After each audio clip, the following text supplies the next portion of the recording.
dinner and a rest for an hour or two, the group of friends had dispersed throughout the Battle Club building in order to take part in a little more light training.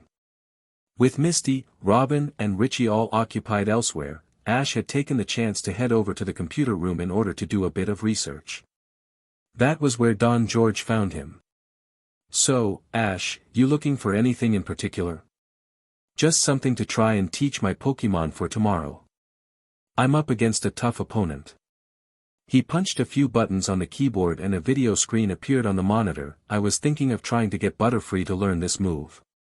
The video showed a Butterfree fluttering in midair. The two antennae growing out of its head took on a purple glow and crossed over each other. Then it fired a purple and pink beam of psychic energy through the air. Said Don George contemplatively, "That's the Psybeam attack. It's a very good move for a Butterfree to learn and it deals a fair bit of damage and may also confuse the opponent. However, I don't think that your Butterfree is ready to learn that move just yet." "Okay," said Ash, "how about this one for Mankey?" He loaded another video. This one showed a Mankey flip over, grab its opponent, in this case a Venonat, by its head with its legs, grab the opponent's feet with its hands and then began to roll around, holding the opponent in a full body hold. It then threw the opponent away forcefully. Don George nodded and said, "That's a SBMSN attack. It's a very strong move, but it also damages your own Pokemon as a side effect. I don't think that your Mankey is strong enough to learn that move just yet." "Then what do you recommend?" asked Ash.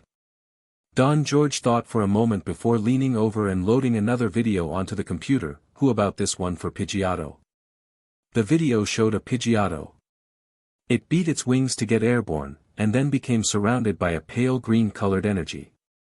It then flew forcefully towards its opponent, a Kakuna, and knocked it flying through the air. After completing the attack, the green energy crackled around Pidgeotto and seemed to hurt it before vanishing. "That looks pretty strong. observed Ash, but what was that crackling energy all about? Well, like that SBMSN attack you were looking to teach your Mankey, this move also has the side effect of doing a bit of damage to the Pokemon using it. The difference here is that I believe that your Pidgeotto is strong enough for that to not matter too much, explained Don George. Ash thought for a moment. Was such a powerful move really worth the drawback of your Pokemon doing a bit of damage to itself in return? Finally he looked up and said, well, if any of my Pokemon can deal with that move, it'll be Pidgeotto.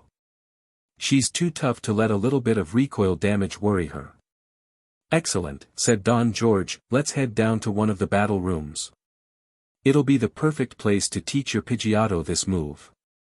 And on the way, I can pick up the Battle Club's own Pidgeotto to help yours learn the move. ////////. They had trained well into the night with Don George and the Battle Club's own Pidgeotto, but it had been well worth it. On the battlefield Raticate was moving its head around with jerking movements, its long whiskers twitching madly as it tried to sense where its opponent was. Pidgeotto was high above it, completely out of reach. And in the perfect position. Alright Pidgeotto, wrap this up with double edge. Pidgeotto became surrounded in the pale green energy Ash has seen in the video. She then tucked her wings in and dive-bombed Raticate. Raticate, above you, shouted Warren. Raticate turned its head upwards, but too late to actually do anything. Pidgeotto rammed full force into Raticate with a loud thud, and a cloud of dust was kicked up. Pidgeotto flew out of this, even as the green energy crackled across her body, inflicting the price of using such a move. And there it is, folks, said Don George. Ash's Pidgeotto made excellent use of the double-edge attack to deliver some impressive damage to Warren's Raticate. Of course, it should be noted that double edge is so named because of the recoil damage that it inflicts on the user, added Brock, although that barely seems to have affected Pidgeotto. That is one tough flying type.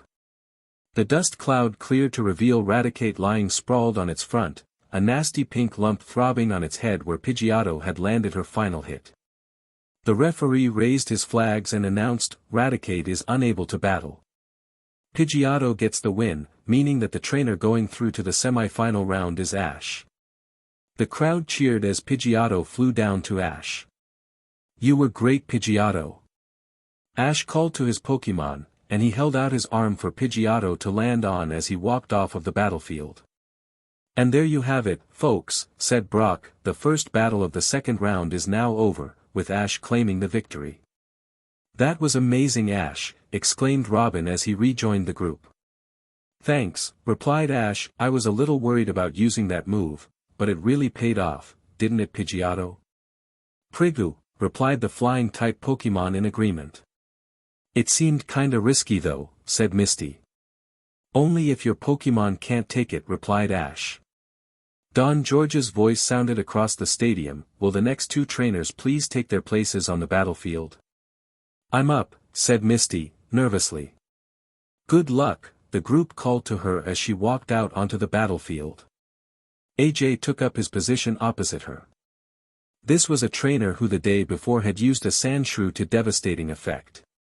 There was a chance that Misty would now face that same power, but with her being known as a specialist in the training of water-type Pokemon, AJ was likely to use another Pokemon. Or he would be if he had any sense. Trainers, choose your Pokemon, called out the referee. Misty threw out a Pokeball, calling out, Stereo, let's go. Opposite her AJ threw his own Pokeball, you're up, Gloom. The two Pokemon appeared on the battlefield, Stereo brown in color with 5 pointed limbs and a big red gem in its center. Gloom on the other hand had a small round, blue body, and small arms and feet, closed eyes and a wide mouth that it seemed to be drooling from. On its head there was a flower that was brown in color with white spots, and 4 orange leaves. Ash took out his Pokédex in order to find out more about this new Pokemon. Gloom, the weed Pokemon, is the evolved form of Oddish. The fluid that oozes from its mouth isn't drool. It is a nectar that is used to attract prey. The flower on its head produces a terrible smell. Well, that doesn't sound very pleasant, commented Robin. No, agreed Ash, but it's still a grass-type Pokemon, so Misty and Stereo had better watch out. As they had been talking, the coin toss had come out in Misty's favor. Begin, called the referee. Alright Stereo, let's start things off with a swift attack. Stereo stood up straight and the gem in the center of its body turned white, then a flurry of multiple small white stars shot from the gem and raced across the battlefield and each slammed hard into Gloom. And Misty gets things going with a swift attack, commented Don George, an interesting move that is unavoidable. It's also a normal type move, added Brock, and Misty is going to have to rely on moves like that to battle Gloom as water-type moves will have little effect on a grass-type opponent. Gloom, fire back with acid, ordered AJ. Gloom tilted its head back, opened its mouth wide and spat out a ball of purple liquid at Stereo. Counter it with water gun, ordered Misty. Stereo bent its topmost spike forwards and a powerful jet of water shot out from the tip of it. The water met the purple liquid and the two attacks lost their momentum, splashing to the ground and spreading across the surface of the battlefield, the dirt hissing as the poison burnt some of it up. That looked pretty dangerous, observed Richie. Misty's gonna have to tread carefully, said Robin. Not only is Gloom a grass type, it's also a part poison. The dirt from the battlefield and the water mixed together to effectively neutralize the poison contained in the acid attack, but an angry black mark was left on the battlefield as a reminder of Gloom's toxic capabilities. Stereo, use tackle, ordered Misty. In immediate response, Stereo jumped up into the air and shot like a disc towards the opposing Pokemon. AJ was more than prepared for this, and called out, "Great ready Gloom. Use cut." Two of the wilting orange leaves that hung below Gloom's flower seemed to gain a new lease on life as they both suddenly sprang outwards, their edges like knife blades. Stereo tackled into Gloom with all its might and did some decent damage. However, as it collided one of Gloom's leaves raked across the water type's body, leaving a nasty-looking gash. Stereo jumped backwards, away from Gloom, but AJ was not about to call on a close-range attack unless he had to. Alright Gloom, let's wrap this up with a Mega Drain. The flower on Gloom's head took on a green glow. Then a green beam of energy shot across the battlefield and surrounded Stereo. Stereo, no, cried Misty. The energy surrounding Stereo turned from green to red. This new color then began to travel back along the beam towards Gloom. And there it is, Mega Drain, said Don George. This grass-type move steals health from the opposing Pokemon and gives a good amount of it to the user. And with Stereo being a water type, this move will do a lot of damage, added Brock. Even if Stereo managed to remain standing after this, Gloom will probably be back to full health. The red energy made it back to Gloom and surrounded it. The attack on Stereo let up and the beam disappeared.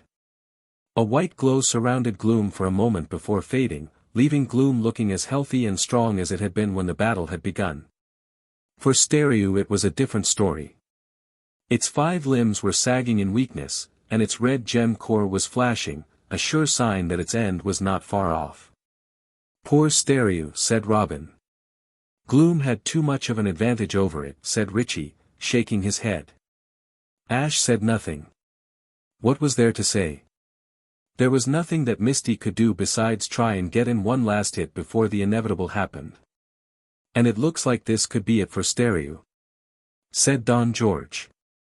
Alright Gloom, said AJ, that Stereo took that Mega Drain better than I expected. But an acid will finish it. Once more Gloom tilted its head back and spat a ball of purple liquid at Stereo. Misty knew that there was no chance of Stereo firing off a water gun with enough power to fully stop the acid attack, so instead she settled on making one last hit. Stereo, use Swift. Stereo stood as tall and proud as it could before shooting a flurry of white stars out of its core, even as the purple liquid splashed over its body. Stereo slumped again and fell over as the stars sought out Gloom and slammed into it. But one final, decent hit was far from enough to bring Gloom down, and Stereo was the only Pokemon that fell. The referee raised his flag and announced, Stereo is unable to battle, Gloom wins. And so the trainer heading for the semi-final round is A.J. As the crowd cheered for the winner, Misty walked over to her Pokemon and crouched down beside it. Good job, Staryu. I know that grass types are hard for you to deal with. You did well, so thank you. She held up Staryu's Pokeball and recalled her Pokemon to it before getting up and walking back over to her friends. Robin gave her a hug and then Pikachu hopped up onto her shoulder and patted her head as Ash said, "You fought well, Misty. That gloom was real tough." "Yeah," she replied, "I hoped that Swift and Tackle would be enough to get by. Guess I'll have to find another way to deal with grass types." "Thanks Pikachu," she added to the little electric type. "Pika Pika," he replied consolingly. "I'm sure you'll find something," said Richie. "Oh, hey, I'm up." He hurried out onto the battlefield as the others called, "Good luck," after him. Damien was also walking out onto the battlefield. "So did he decide on whom to use?" asked Misty. "No idea," replied Robin. "Last I checked he was still having his doubts about his Poliwag's ability to withstand a Dragon Rage attack." "Well, if it isn't Poliwag then it'll be either Charmander or Pikachu," said Ash. "There's no way he can use his Beedrill." "Pika Pie," said his own Pikachu by way of agreement. The referee called out, "Will both trainers please send out their chosen Pokemon?"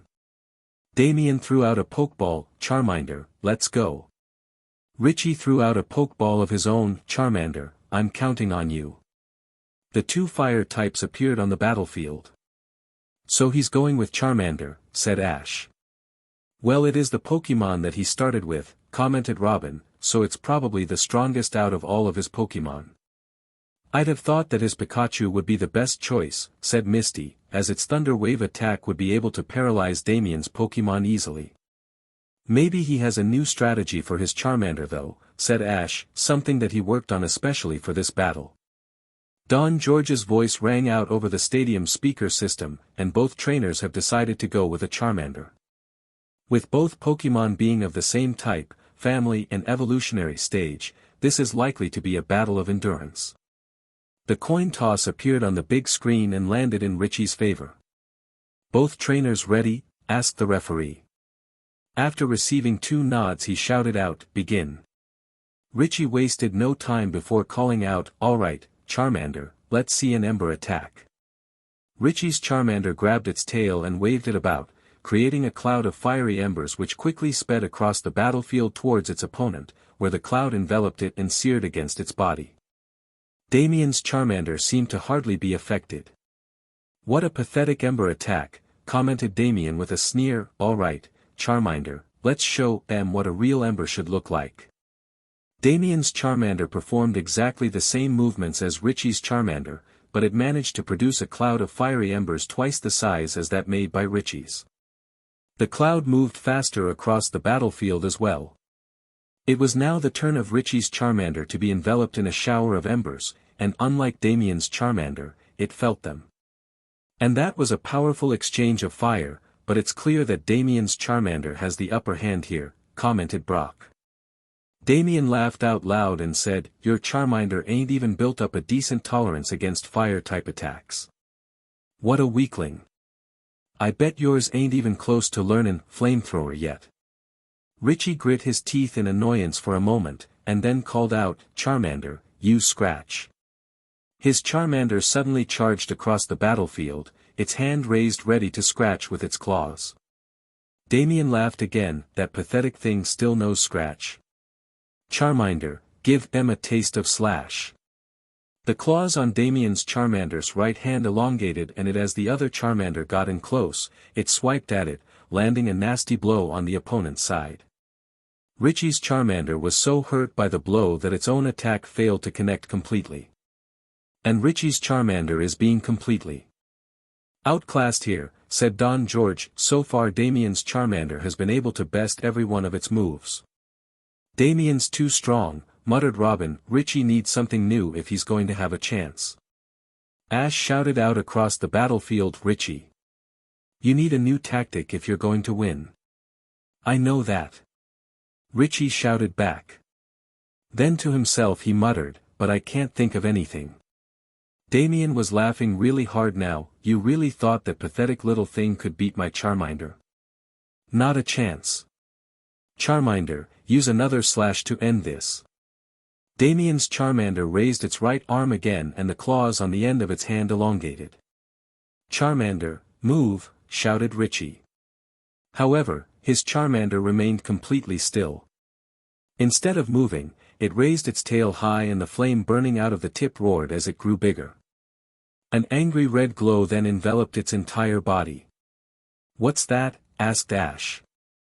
That's rage, replied Misty. When a Pokémon uses it, it will fight only with this move until either one of them faints. And it looks like Richie's Charmander has just learned the move rage, commented Don George, but will this be enough to change the tide of the battle? Not likely, responded Damien. Charmander, use that slash.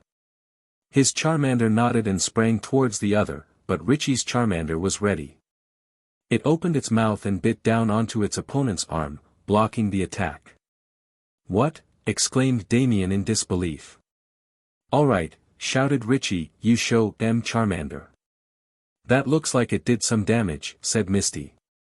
Not only that, it also blocked that slash attack completely, added Robin. Charmander, throw it off, shouted Damien. In response Damien's Charmander began to frantically flail about in an attempt to free its arm from its opponent's grip, but the other Charmander refused to let go. Hit it, shouted Damien, force it to let go. His Charmander then began to struggle in earnest, beating against the body of the other Pokémon with its free arm, its tail, and both its feet, but nothing it did seemed to make the other loosen its grip even slightly.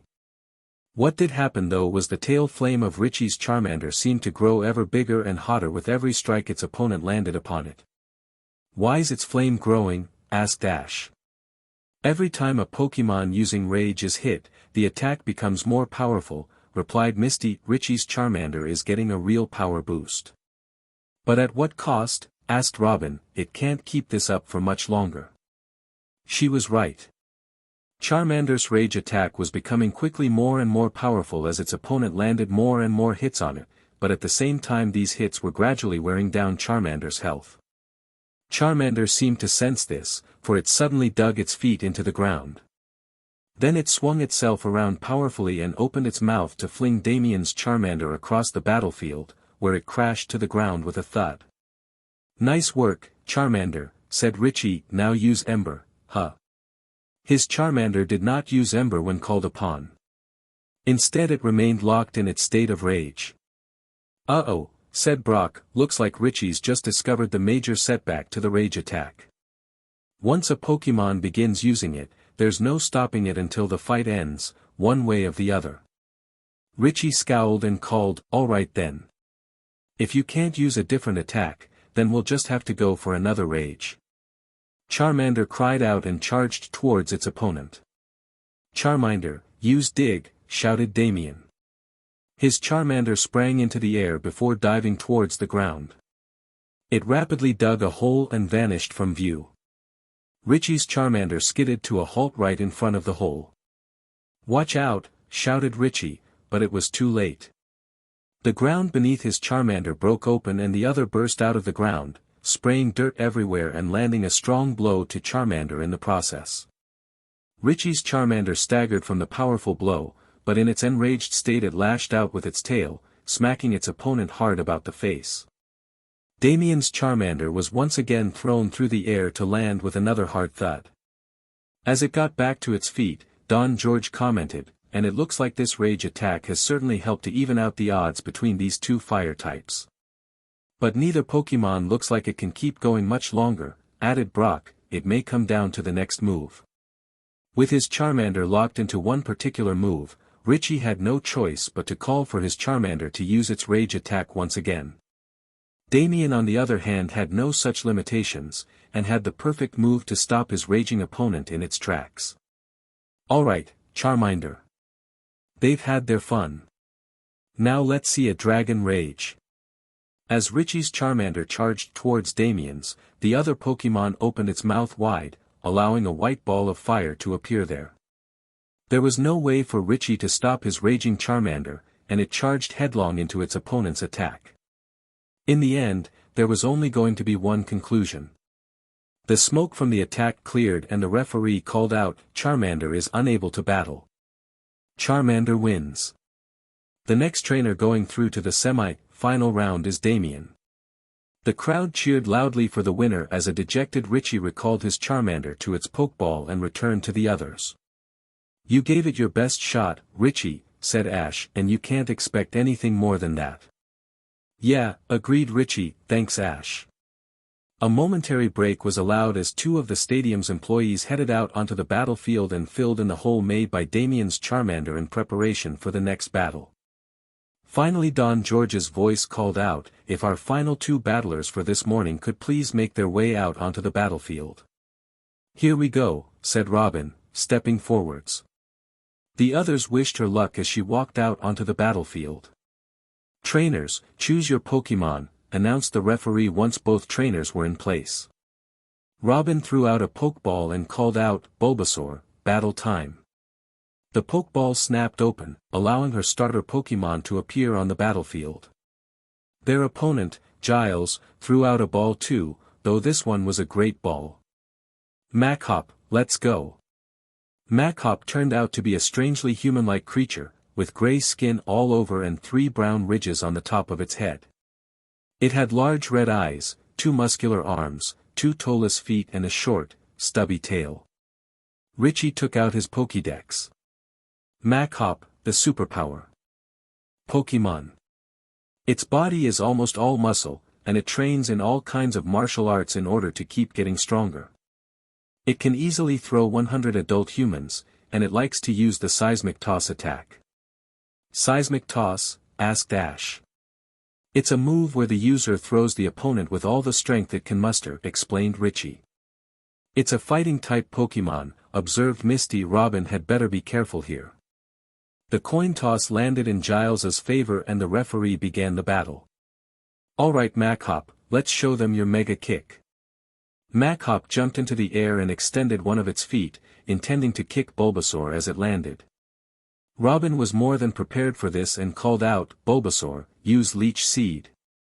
Bulbasaur bent her front legs, allowing her to aim the large bulb on her back towards the incoming Machop. Out of the small opening at the top of the bulb a seed emerged and fired towards Machop.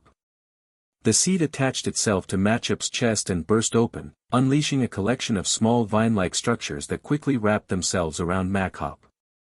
This affected Machop's stability and the fighting type fell to the ground. There a red glow appeared around Machop, causing it to cry out in pain. The glow drew away from Machop and formed a sphere shape which traveled towards Bulbasaur and disappeared into its body. "What was that?" asked Ash. Richie was already using his Pokédex to look it up and said, "It says here that Leech Seed is a move that saps some of the opponent's health each turn and sends some of the health back to the user." "So it's like a mix between Mega Drain and poisoning?" asked Ash. "Kind of," replied Richie. "It's certainly a good way to help Bulbasaur stay the distance," commented Misty. Robin didn't miss a beat. "Now Bulbasaur, use Poison Powder." The bulb on Bulbasaur's back seemed to bulge slightly for a moment. Then the end burst open and a cloud of purple pollen was released as a small cloud. "Get out of there, Machop," shouted Giles, but there was no escaping the cloud of pollen. "And Robin really has set herself up well here," observed Brock. "She's managed to poison her opponent and trap it with the energy-sapping Leech Seed, all before her opponent could land a single move." Giles's Machop forced itself to get to its feet, but not without the telltale effects of both its poisoning and Leech Seed doing their damage. "Now Bulbasaur, use Vine Whip." Robin called out to her Pokémon. From beneath Bulbasaur's bulb, 2 long and thick vines extended outwards. They raced towards Machop, intending to strike it, but Giles had a counter-move in mind. "Machop, grab those vines and use Seismic Toss." Machop reached out and grasped the 2 vines, one in each hand. It then used each of its muscular arms to pull the vines tight before it began to turn on the spot, dragging Bulbasaur with it. Bulbasaur tumbled across the ground as the stronger force pulled her along, until Machop built up enough momentum for her to become airborne. Within moments, Bulbasaur was high above everyone else, being swung around in circle after circle. "Oh no, exclaimed Robin worriedly. Bulbasaur. And this doesn't look good for Bulbasaur, said Don George. After a strong start, Machop has finally managed to turn one of Bulbasaur's moves against it and now has the upper hand. The moment Machop lets go, Bulbasaur's gonna be hurled through the air to crash who knows where, commented Brock. That's it. Robin said to herself before shouting up, Bulbasaur, make sure you hold on. Let it go, shouted Giles. Machop's hands certainly let go, but Bulbasaur's two vines quickly wrapped themselves around Machop's wrists. Bulbasaur still went flying, but Machop was dragged along for the ride. And how about that, shouted Don George excitedly, a truly remarkable turning of the tables there. Bulbasaur certainly did not escape damage, but it made sure that Machop got some of the same. As Machop tried to get to its feet, Leech Seed and Poison Powder once again did their jobs. Robin pressed her advantage, shouting out, use Tackle, Bulbasaur. Bulbasaur pushed herself into a standing position and then charged at Machop, ramming into the other Pokémon with full force. Machop was thrown backwards and landed on its back. Leech Seed and Poison Powder then drained it of even more health. Now use Vine Whip once more. Robin called out. Once again two long and thick green vines shot out from beneath the bulb on Bulbasaur's back and shot towards Machop. Machop, block it with Karate Chop, shouted out Giles. Machop swiped with one of its arms and succeeded in knocking one of the vines away. The second one, however, quickly coiled itself around one of Machop's legs and hoisted it upside down into the air. The first vine then delivered a lashing blow, followed by a second before the other vine let go and Machop crashed to a heap on the ground. Poison Powder and Leech Seed did one final bout of damage each, and that was it for Machop. The referee raised his flags and announced in a loud and clear voice, Machop is unable to continue battling. Bulbasaur wins. This means that the fourth and final trainer going on to the semi-final round is Robin. The crowd erupted in cheers as Robin made her way over to her Bulbasaur, picked it up and hugged it. Her friends ran out to congratulate her as Don George announced, well, there you have it folks. The four trainers advancing to the semi-final rounds have been decided and they are Ash, A.J, Damien and Robin. We're gonna take a break for a while, but be sure to come back for this afternoon's exciting battles, which begin at 2 o'clock. See you then. Brock added. Well done you two, said Misty to Ash and Robin. Yeah, you were awesome, added Richie. Thanks, said Ash, you guys put up great fights as well. You're the ones in the semi-finals though, said Misty. That's right, said Richie. Robin, do me a favor and stomp that JRK Damien into the mud, won't you? I'll do my best, replied Robin. Hey, if you do that and I beat AJ, said Ash, then it'll be us two who battle it out in the final. I've already figured that out, replied Robin, and I know exactly what my strategy will be for beating you. No way, responded Ash. Yes way, retorted Robin. Prove it. How? Tell me. But if I tell you then you'll know my strategy so I'll have to think up a new one. You could tell me, offered Misty. Robin leaned in close to the older girl and whispered something into her ear that made her eyes widen. Oh, that is good, said Misty. What? Demanded Ash, tell me. No chance.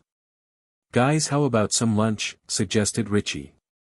Ash opened his mouth to argue, but his stomach chose that precise moment to give off a rather audible grumble. Well, I guess I am kind of hungry, he admitted sheepishly. Alright, said Richie, last one there's a rotten execute. He turned and ran. Hey, no head starts, shouted Ash, running off after him. Hold up, shouted Robin, running after him.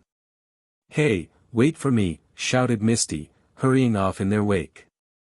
Pikachu heaved a heavy sigh and then ran off after them. He could already taste the divine food of the gods that was tomato ketchup. Episode 13, The Club Battle Finale. The seats inside the stadium were once again filling up as the audience returned from their lunch break. The participating trainers were already standing in their viewing area. Of the 16 who has first entered the tournament, only 4 now remained, Ash, Robin, AJ and Damien. Having been knocked out of the tournament, Misty, Richie and the others were relegated to the stands with everyone else. As they waited for things to begin, Robin turned to Ash and asked, "So how are you planning on dealing with AJ?" Ash shook his head and replied, "I don't really have a plan. All I really know is that I can't use either Pikachu or Nidoran, in case he uses his Sandshrew. Pidgeotto or Butterfree could give him a hard time, even more so if he sends in his Gloom, but I'm thinking that I might go with Mankey." "Why?" questioned Robin, clearly puzzled by his choice.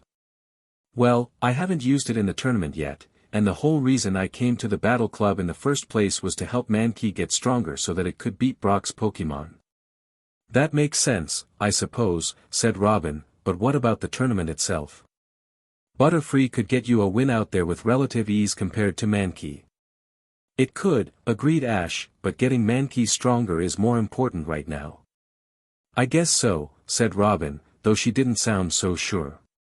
"How about you?" asked Ash, "what are your plans for fighting Damien?" "Isn't it obvious?" she asked in reply, "he's guaranteed to use his Charmander, so Bulbasaur and Butterfree are out of the running, meaning that I'm going to have to rely on Nidoran. Hopefully her poison sting attack will allow me to get the upper hand." "Seems like a lot to hope for," observed Ash. "Without a water or rock type at hand, hope is all I have," retorted Robin. "Will the first 2 trainers please step out onto the battlefield?" called out the voice of Don George. "Here we go," said Ash, and he walked out onto the battlefield to face AJ. "Ladies and gentlemen, welcome back to the club battle tournament where the first battle of the semi-final round is about to get underway," the voice of Don George announced. "The 2 trainers who are about to battle it out for a place in the final round are Ash Ketchum and his opponent, AJ. Both trainers had to be tough in order to get this far," said Brock, "but that just means that neither one of these trainers is going to find this battle easy." The referee called out, "Trainers, chose your Pokémon."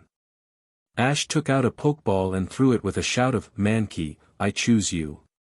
Opposite him, AJ took out his own Pokeball and threw it out onto the battlefield. "Sandshrew, battle time." "That Sandshrew looks like a tough opponent," observed Richie up in the stands. "Has Ash ever battled one before?" "He has," replied Misty. "Brock's brother Forrest used one in their battle over at the Pewter Museum. Ash used his Butterfree to beat it. I wonder why he didn't choose it again here." The coin toss gave AJ the first move, and he wasted no time in trying to get the battle over with quickly. "Alright Sandshrew, use Fisher." Sandshrew jumped up into the air and then dived towards the ground. It drove its right paw deep into the ground and a jagged line of light shot out ahead of it.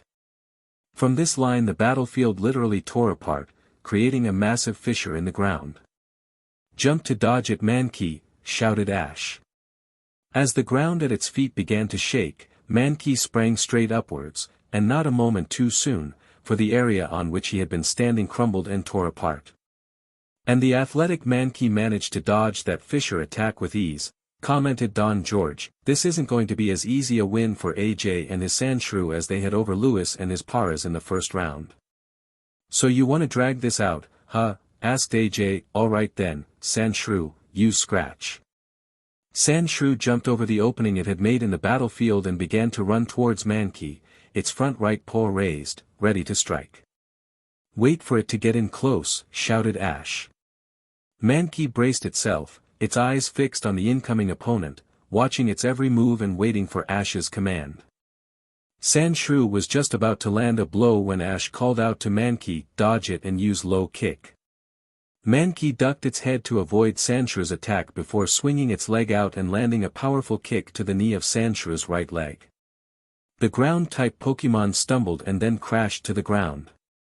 Ash wasted no time in using this to his advantage. "Use Karate Chop."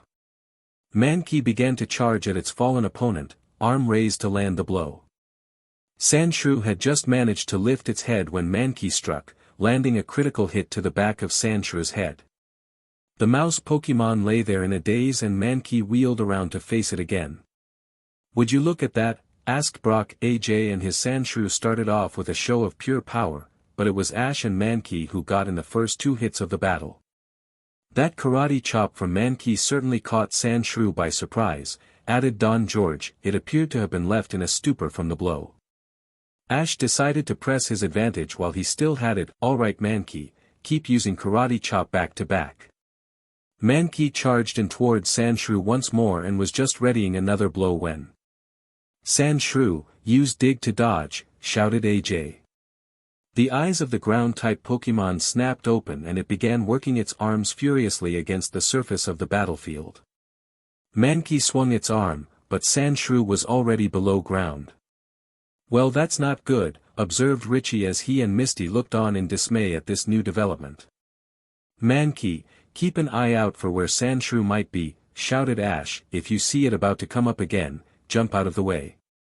Mankey readied itself, its eyes scanning every inch of the battlefield that was immediately around it, searching for any sign of Sandshrew.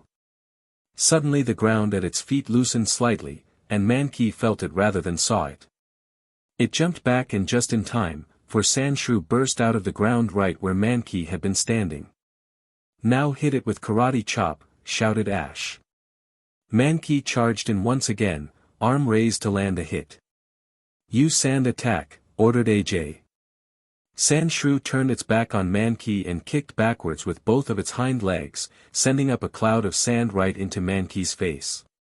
The fighting-type Pokemon skidded to a halt, suddenly blind. Oh no, exclaimed Ash. And there it is, commented Don George. Sandshrew finally lands something on Mankey. And with Mankey blinded by that sand, this could be the moment when AJ turns the battle completely in his favor. Come on Ash, shouted Robin from her position on the sidelines, you can do this. Pika Pie, shouted Pikachu, who was next to her. Use dig again Sandshrew, ordered A.J, and once more Sandshrew burrowed its way underground. Mankey, you may not be able to see, but try and sense where Sandshrew is, like you did before.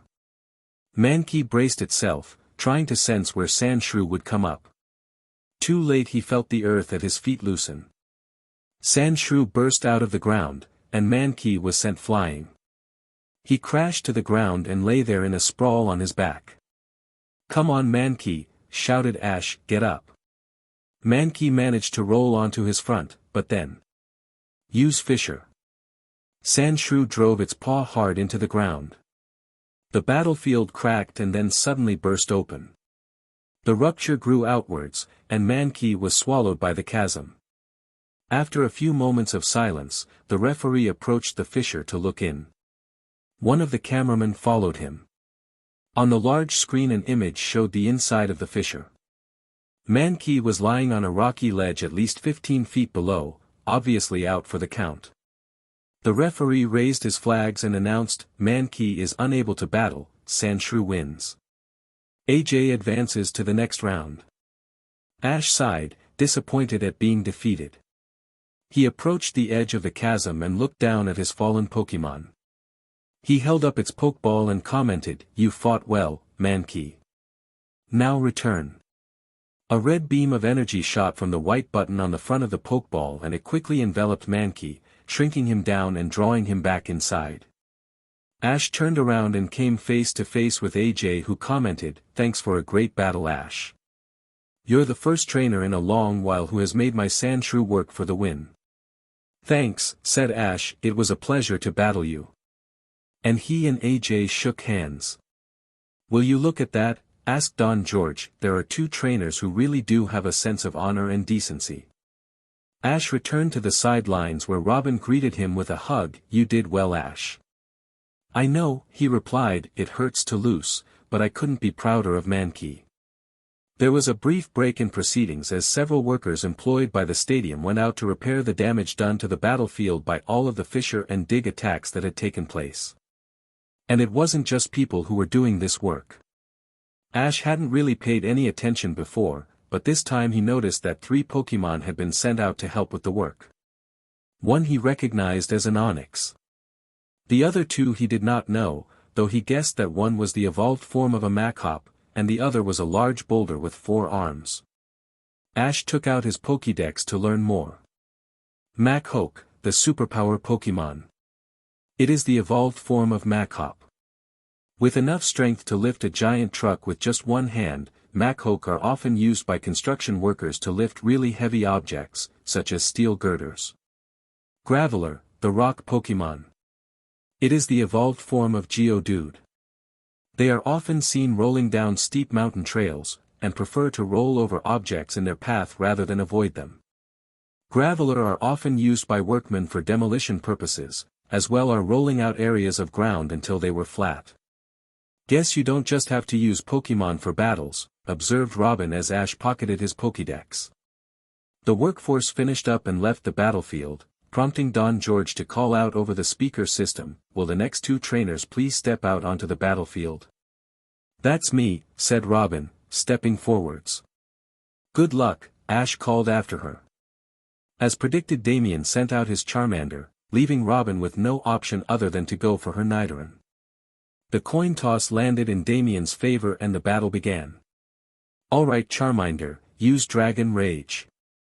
The flame on the tip of Charmander's tail burned bright as a ball of white fire formed in its mouth. "Dodge it Nidoran."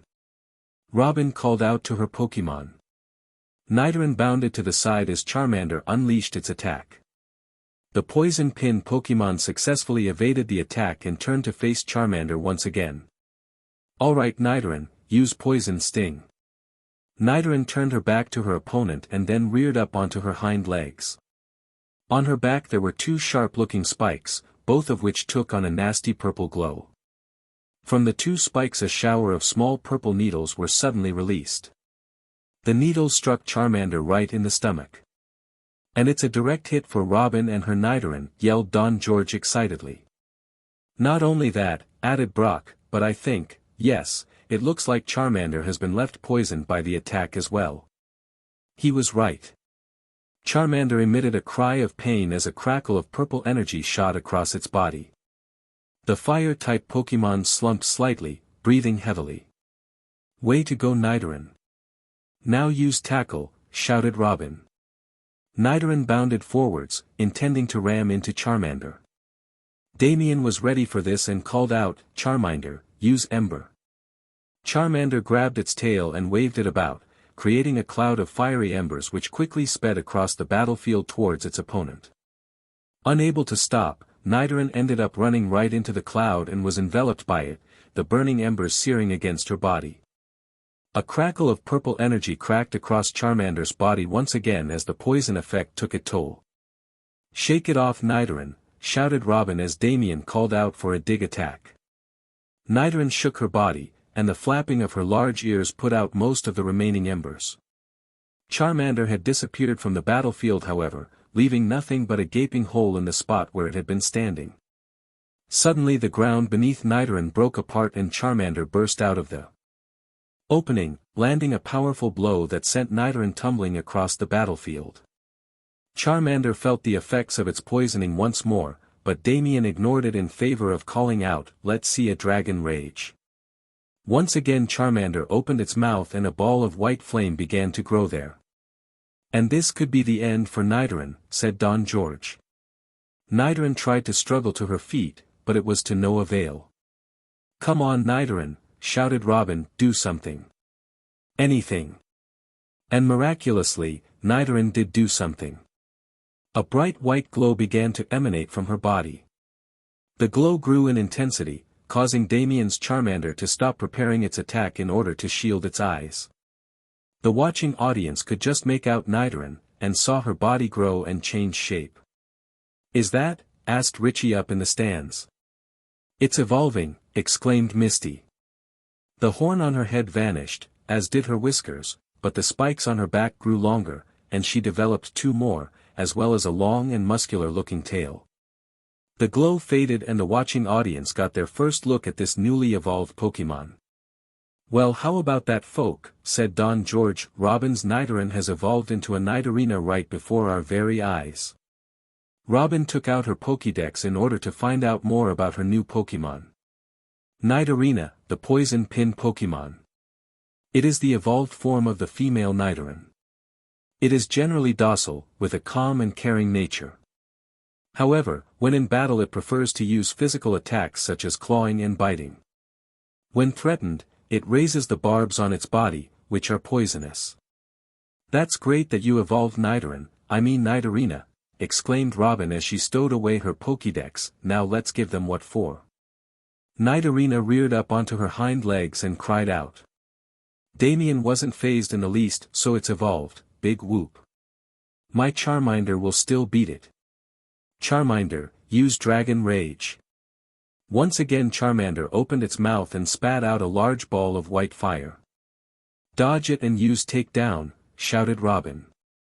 Nidorina sprang to the side, out of harm's way, and then charged in towards its fire-type opponent. Undaunted by the fact that Dragon Rage had missed, Damien called out, "Use Dig, Charmander." Charmander threw itself to the ground and burrowed its way under. Nidorina came to a stop in front of the hole.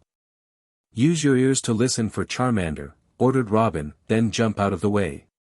Nidorina braced herself, ready to move at a moment's notice. Then her ears twitched and she sprang into the air a split second before Charmander broke through. "Now use Double Kick," shouted Robin. Nidorina twisted her body in mid-air and aimed her back legs towards Charmander, who went to move away, but the effects of its poisoning racked through its body, causing it to flinch. Nidorina successfully landed first one kick and then another and Charmander teetered backwards. "And this surprising evolution really seems to have turned the tide of battle," commented Don George. "Could this be the end for Charmander?" "It will be now," said Robin confidently. "Nidorina, use Takedown." Nidorina charged at Charmander and rammed her body into his, sending the fire-type tumbling across the battlefield. "We ain't beat yet," said Damien hotly. "Charmander, get up and use Ember." Charmander pushed itself up onto its back legs and cried out defiantly before grabbing a hold of its tail. "Oh no you don't," exclaimed Robin. "Nidorina, Poison Sting." Nidorina turned her back on Charmander and reared up on her hind legs. The spikes on her back took of a purple glow and a flurry of purple-colored darts shot towards Charmander, who was waving its tail about in order to create a cloud of embers. Fire met poison and the two attacks produced a burst of heat followed by a lot of smoke, which filled the air between the two Pokémon. "Hit it with Slash," shouted Damien. Nidorina was watching warily for her opponent, but Charmander suddenly burst through the smoke without warning and there was no time to react. Charmander's slash attack raked across Nidorina's flank, doing a heavy amount of damage. Surprised and hurt, Nidorina slumped to her side, even as Robin called out to her. The trainer's plea for her to get up was heard by the Pokémon, but she did not have the strength left. She had taken too much damage before evolving. And through the haze Damien's voice came through, ordering Dragon Rage. For Nidorina there was no avoiding the attack this time. The ball of white fire formed within Charmander's open maw and was spewed forth. Nidorina was enveloped, and there was a flash of light, a boom and then a cloud of smoke. And air cleared and Nidorina was left there, lying on her side, mouth open, legs sprawled and eyes dazed. The referee raised his flag. Nidorina is unable to battle. Charmander wins. Therefore the trainer going on to the final round is Damien. The audience roared its approval as Robin sank to her knees in dismay. Well, it seems that even evolving mid-battle wasn't enough to allow Robin and her Nidorina to overcome Damien and his Charmander, said Brock. Wow, muttered Ash, she lost, after all that. Pika Pika, said Pikachu, sadly. Well, that's it for today, folks, said Don George. Our final two trainers will have this evening to rest their Pokémon and prepare their strategies for the final round, which will take place tomorrow morning at 10 o'clock. Be sure to join us then. Robin, your Nidorina is all healed and ready to go, said Nurse Joy, placing the Pokeball onto the desktop. Ash, your Mankey is good to go as well. Thanks, said Ash appreciatively as he took back Mankey's Pokeball. Robin took hers back without a word. Her expression was a glum one, and it had been ever since she had exited the battlefield earlier. Cheer up, Robin, said Misty, coming up behind them. Don't let it get you down. I was so sure I was going to win after Nidorina evolved. Said Robin, it was like I dunno, it was like I could feel it in my bones or something. I was so sure. It happens, said Richie, evolving just doesn't guarantee a win, especially against an opponent who had been training for a lot longer than you have. I guess so, replied Robin. Don't think of it being that you lost, said Ash, think positive. That's what I'm doing. I lost, but I know that Mankey's a lot stronger than it used to be. I might even have a decent chance of winning at the pewter gym when I challenge it again. Robin nodded and said, well, Nidoran evolved into Nidorina, and learned takedown and double kick, so I suppose. That's something to be happy about. Exactly, said Misty with a kind smile. Yeah, said Ash, and if that doesn't work, just remember that you got further than either of these two did. He jerked his thumb towards Richie, who grumbled good-naturedly, and Misty, who glared dangerously at Ash and hit him in the back of the head, getting a small laugh out of Robin. The group headed out from the Pokemon Center and returned to the Battle Club. They let out their Pokemon and Ash said, well, guys, we've had a tough few days of training, so how about we all take it easy for this evening? Everyone agreed and spread out.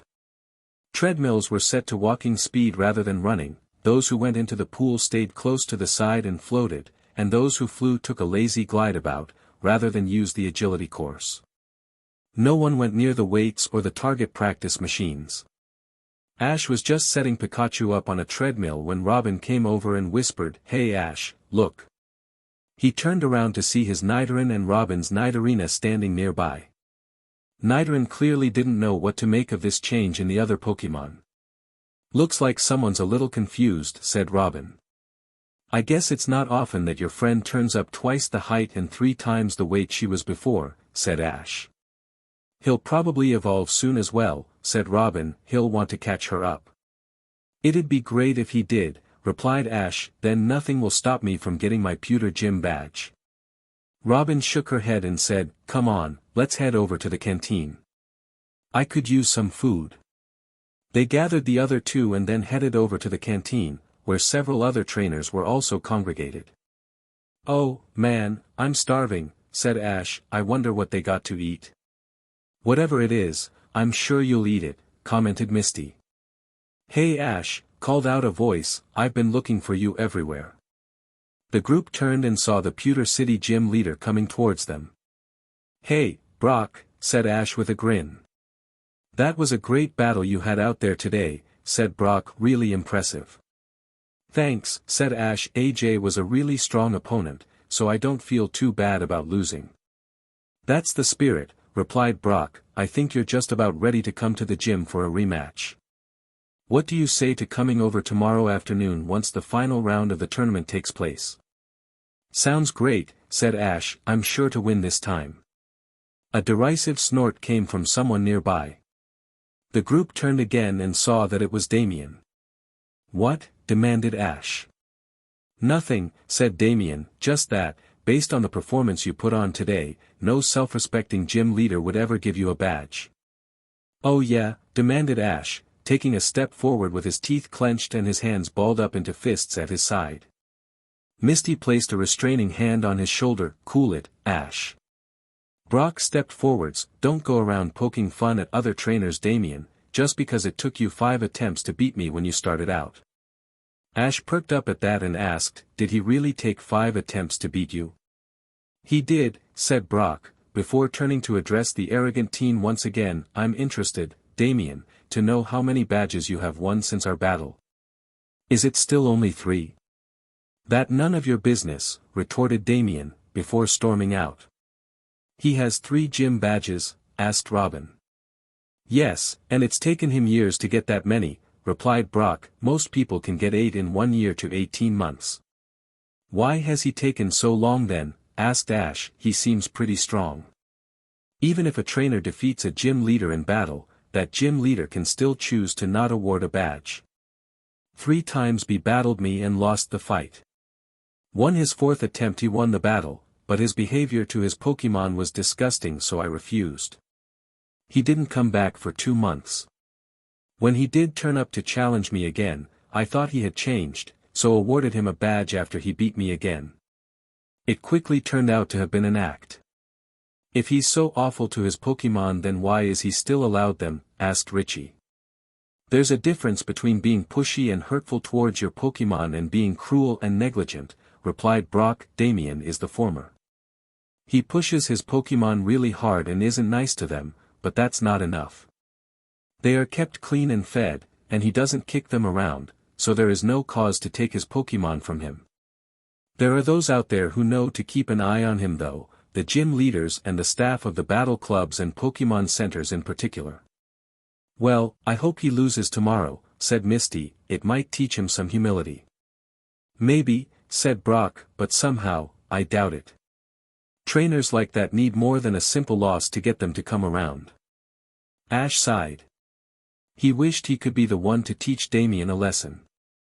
The following morning found Ash, Misty, Robin and Richie all seated with the rest of the audience as AJ and Damien battled it out. Both trainers had gone for their usual Pokemon, Sandshrew for AJ and Charmander for Damien. The battle had been raging to half an hour now, and though both Pokemon were getting tired, neither trainer was prepared to give an inch here. Alright, Charmander, give them a taste of Dragon Rage. Charmander opened its mouth and spat a ball of white fire at Sandshrew.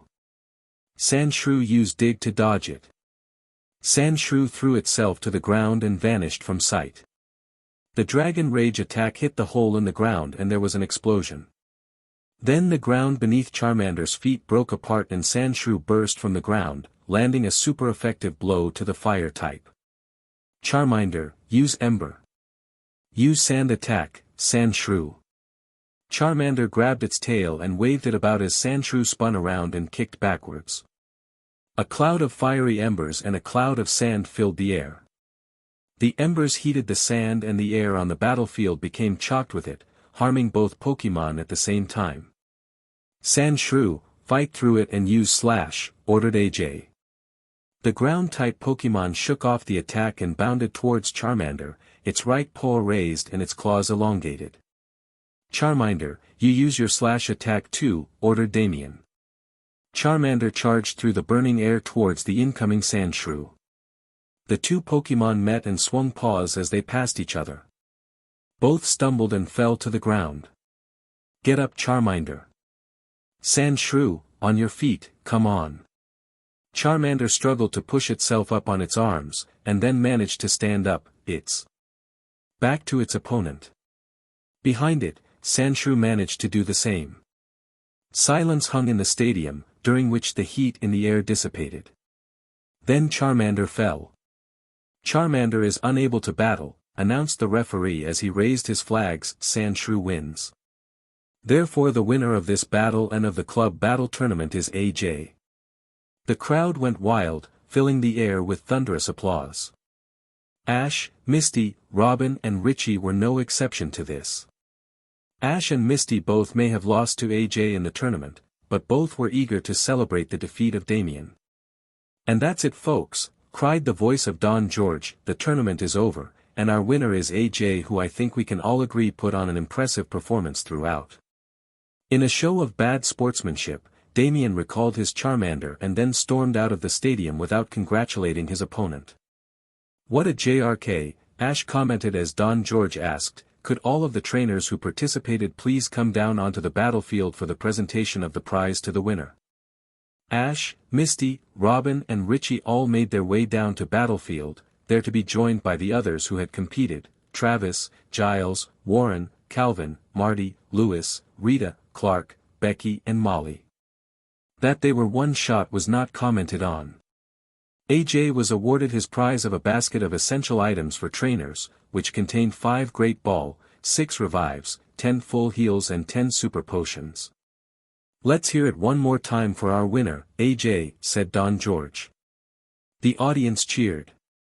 And for our other contestants, said Brock, they all fought very well, didn't they? Again the noise in the stadium rose. Thank you all for attending the Pewter City Club Battle Tournament. I have been your host Don George. And I've been his co-host Brock Harrison, added Brock. And all is left to do is wish you all a peaceful afternoon and say look out for our next tournament. Ash, will you slow down?